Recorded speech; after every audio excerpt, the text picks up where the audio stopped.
خدا سلامت رکھے ان بچوں کو بھی، ان کے ماں باپ کو جو یہ تعلیم دیتے ہیں کہ بیٹا نعروں ہی سے زندگی گزرنے والی ہے. یہ بہت اچھی بات ہے، ضروری ہے کہ بعض اوقات انسان ماڈرنائزیشن کے چکر میں ان ساری چیزوں کو، یہ کیا ہے، یہ نعرے کیا ہیں، یہ کیسی باتیں کر رہے ہیں، یہ بعض اوقات ماڈرنائزیشن جو ہے ہماری، یہ ہمیں بہرحال دین سے ہمیں دور کر دیتی ہے. ساری چیزیں اپنی جگہ پر ہیں، لیکن جو آپ کا تقدس ہے، احترام ہے، جو ولایت ہے عزیزان محترم، یہ بہت مہم ہے. یہ علی علی کہنا، آج اگر بچہ گرامر اسکول میں پڑھا ہے تو برگر نہیں ہو گیا ہے، آپ اس کو علی علی سکھائیں. اگر آج بچہ آج جو ہے وہ زیبس یا لمس میں پڑھتا ہے یا بڑی یونیورسٹیوں میں حبیب میں پڑھ رہا ہے، تو اس کا مطلب یہ نہیں ہے کہ وہی لباس اوڑھ لے، وہی افکار لے لے. یہ علی علی کرے گا تو دنیا میں بھی کامیاب ہوگا اور آخرت میں بھی کامیاب ہوگا. یہ ضروری ہے. کیونکہ یہی ولایت ہے کہ جس کا آخری پاسدار امام زمانہ ہے. کہ جو پہلی ولایت کو نہیں سمجھ پایا وہ آخری ولایت پہ کیسے پہنچے گا؟ جس امام کو لوگ اس وقت نہیں سمجھ پائے اور آج تک نہیں سمجھ پا رہے ہیں. آج بھی بغض ہے لوگوں کے دلوں میں. بعض اوقات زیادہ فضائل پڑھ دو تو ٹینشن ہو جاتی ہے لوگوں کو. عزیزان محترم، سر ہے، راز ہے. آیت اللہ مصباح یزدی، میں نے خود سنا، نہیں کہ میں نے کسی اور سنا. آیت اللہ مصباح یزدی کے اس ٹائم وقت کے بہت بڑے اسکالر، گریٹ ہیں. وہ کہیں مجلس پڑھنے گئے، کسی جگہ ان کو بلایا گیا. منقبت جیسے یہاں پڑھتے ہیں انسان، وہاں بھی کوئی مدعائی ہو رہی تھی، وہ کوئی اور گفتگو کرنی تھی انہوں نے. لیکن جب وہ بیٹھے تو وہ کہتے ہیں کہ ماحول ایسا ہو گیا ہے ولایت کا کہ میں نے کچھ اور پڑھنا تھا، لیکن اب مجھے خود وجدان اجازت نہیں دے رہا کہ میں بغیر ولایت علی ابن ابی طالب کے کچھ اور پڑھوں. اور وہ جب انہوں نے بیان کیا تو اگر میں آپ کو بیان کروں گا تو آپ بولیں گے یہ غالی ہو گیا ہے. عزیزان محترم، اصل مسئلہ یہ ہے کہ سامنے ہے کون، بات وہاں کی جاتی ہے. یقیناً وہ خود بہت بڑے اسکالر ہیں تو ان کے سامنے بیٹھنے والے بھی وہ بہت بڑے لوگ تھے. بات ایسی ہے، وہ کہہ رہے ہیں کہ اصل کما ہوا حق ہو، جو ولایت ہے ہم اس کو بیان کر ہی نہیں سکتے جو بیان ہے، لیکن جہاں بیان کرنی ہے وہاں ذہن بھی دیکھنے ہیں، وہاں یہ بھی دیکھنا ہے کہ ان کا ذہن کیا ہے. یہاں میں یہ بات کروں گا، یہ باہر نکل کر کیا بات کرے گا.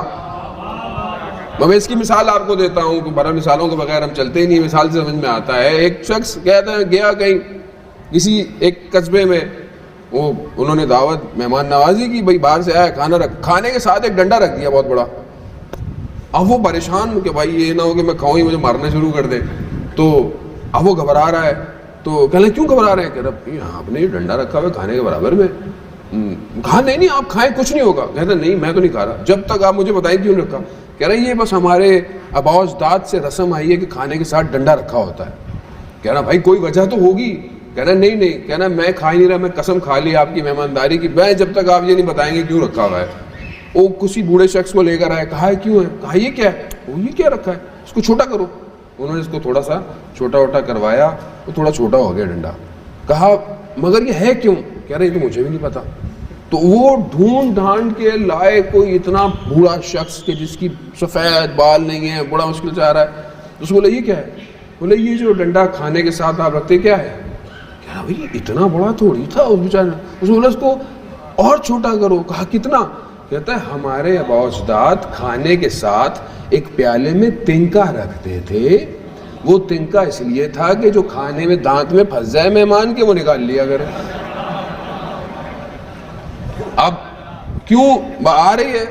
اب یہاں بات کچھ اور کرو، باہر نکلنے تک کچھ اور ہو جائے گی، گھر جانے تک کچھ اور ہو جائے گی، میڈیا میں آنے تک کچھ اور ہو چکی ہوگی. یہ مسئلہ ہے عزیزان محترم. اب یہاں ڈر لگتا ہے بندے کو ولایت پڑھتے ہوئے بھی. بعض اوقات زیادہ ولایت پڑھو تو کچھ ہمارے دوست نے بولا بھائی آپ کچھ بول دیا کریں ورنہ سب آپ کے پیچھے لگ جائیں گے. کچھ لوگ کہتے ہیں لو بھائی یہ غالی ہو گئے، اور اگر کچھ انقلابی بات کر دو تو مقصرین جو غالی طبقہ ہے وہ بیٹھ کے کہتا ہے وہ یہ مقصر ہو گیا. اس دور میں، یہ دور آخر الزمان ہے، یہ فتنے کا دور ہے. یہ وہی دور ہے جس میں مولا کائنات نے کہا کہ ایسے رہو جیسے اونٹنی کا بچہ ہوتا ہے، کہ نہ تمہارے اوپر کوئی سواری کر سکے اور نہ کوئی تم سے دودھ کا استفادہ کر سکے. یعنی ایسے رہو. یہ سخت ہے، یہ آسان نہیں ہے، یہ بہت سخت ہے. اسی لیے آخر الزمان کہا گیا ہے ایسے. تو اس آخر الزمان کے اندر عزیزان محترم مگر یہ سہارا ولایت ہی کا ہے. اگر تو ولایت سے جڑ گئے اور صحیح جڑ گئے تو بچتے ہوئے چلے جائیں گے ہر زور سے. لیکن اگر یہ ولایت سے نہیں بچے عزیزان محترم، میرے چوتھے امام ارشاد فرماتے ہیں کہ اللہ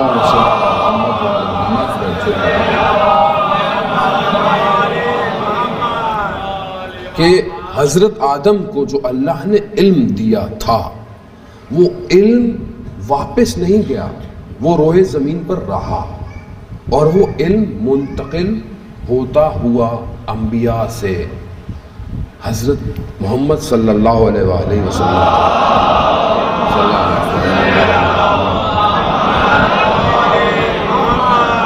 ان تک پہنچا، اور اس کے بعد وہ علم امام علی سے ہم سب تک پہنچ رہا ہے، اور یہاں تک کہ وہ آخری تک پہنچے گا.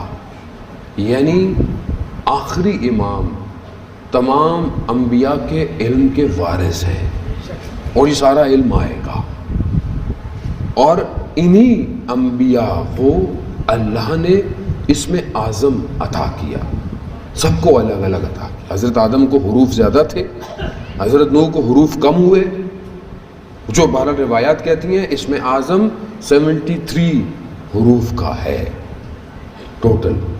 اس میں سے حضرت آدم کو شاید 27 حروف تھے، حضرت نوح کو کم ہوئے، حضرت ابراہیم کو کم ہوئے، حضرت اس میں ان سب کو تھوڑا تھوڑا، پھر رسول خدا کو 73 میں سے 72 عطا کیے گئے، ایک خدا نے اپنے لیے مخصوص رکھا. یہ سارے حروف، اب یہ حروف کیا ہیں؟ بولے ہمیں کیا مولانا صاحب اس میں اعظم، ہمارے یہاں تو جنتری میں لکھا ہوتا ہے اس میں اعظم حاصل ہو جائے گا آپ کو، ہم تو وہی پڑھتے رہتے ہیں، ہمیں کیا پتہ اس میں اعظم کیا ہے. اس میں اعظم میں سے ایک حروف کس کے پاس تھا؟ آصف ابن برخیہ کے پاس، جو حضرت سلیمان کا وصی تھا. کیا کہا قرآن، کیا کہتا ہے کہ جب حضرت سلیمان نے کہا کہ کوئی لا سکتا ہے بلقیس کا تخت، تو الگ الگ اس نے کیا کہا؟